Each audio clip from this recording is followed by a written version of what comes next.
So a fire broke out at a depot in Ukraine's capital, Kyiv, after Russian shelling, and according to reports that have come in, at least about one person is said to have lost his life in that incident. The fire raged at a warehouse in the western part of the capital after the Russian bombardment sparked a blaze. Now, according to the Ukrainian Emergency Ministry, a fire broke out in an area that is said to be almost about 10,000 square meters. Firefighters continued with their efforts to try and put out the blaze from a safe distance due to the risk of projectile explosions. As the flames were not dying down, the fire is feared to have reached other areas. Smoke was also seen rising from Kyiv's skyline.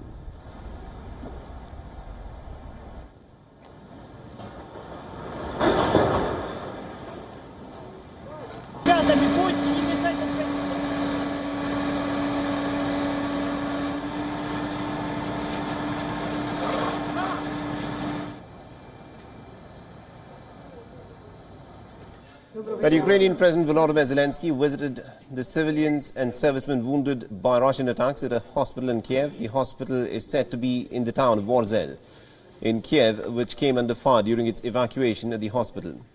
Volodymyr Zelensky spoke with the injured residents who are undergoing treatment in the hospital.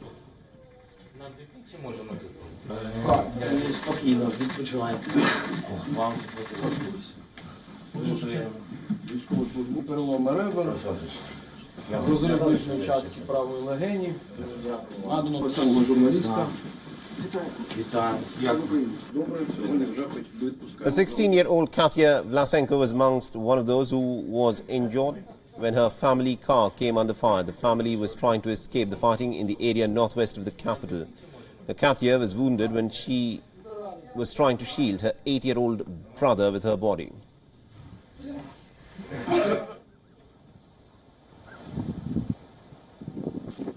Meanwhile, the Ukrainian army has held its position in the northern part of Kyiv. Soldiers reported that they heard shots from several tanks. Ми тимчасово в обороні. Ми обов'язково підемо в контрнаступ. І оце, як вам сказати, щоб я не грубив, щоб ви мене правильно зрозуміли, оце, що на нас напало, воно тут не буде. Ми будемо стояти до кінця. Meanwhile, in the city of Lviv, heavy shelling was reported in the area around the airport. Clouds of smoke rose up from the region, while eyewitnesses reported hearing loud explosions, following which there was a thick pall of grey smoke that streamed across the city's skies. The Lviv's mayor has confirmed of an attack but has clarified that the building that was hit was not the airport. According to the preliminary data that has come in, 6 cruise missiles were launched from the Black Sea, and 2 missiles were destroyed by anti-aircraft missiles in the West Air Command. And our correspondent Anas Malik is presently in the heart of action. He's reporting from the city of Kyiv, the capital of Ukraine, and this is the report that he sent us. Listen in.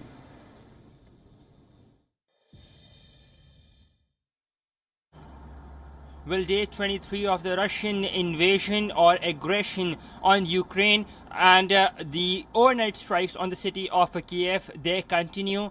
We understand that a factory or a depot in the west of the city has been targeted. It had caught fire. The number of casualties are still unknown. While we await details from the state emergency services on the exact extent of the damage, what we can confirm is that the city of Kyiv was under air raid sirens around 4 a.m. in the morning, and after that was followed by loud explosions as well. Now, in the western side of the country, in the city of Lviv, we've seen that at least 4 missiles landed on the same street as the airport. The mayor of Lviv has said that the airport is safe, it's secure, and there is no damage at the airport itself. Though, however, he has confirmed a strike.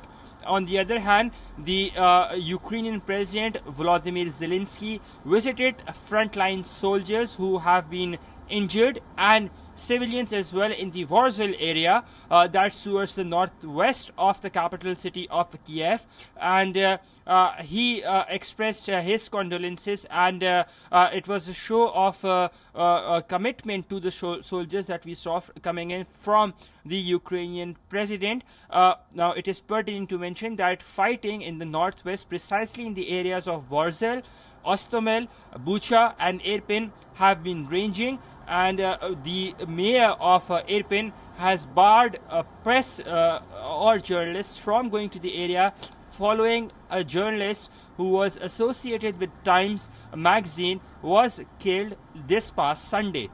Anas Malik in Kyiv, Ukraine for WION World is One. WION is now available in your country. Download the app now and get all the news on the move.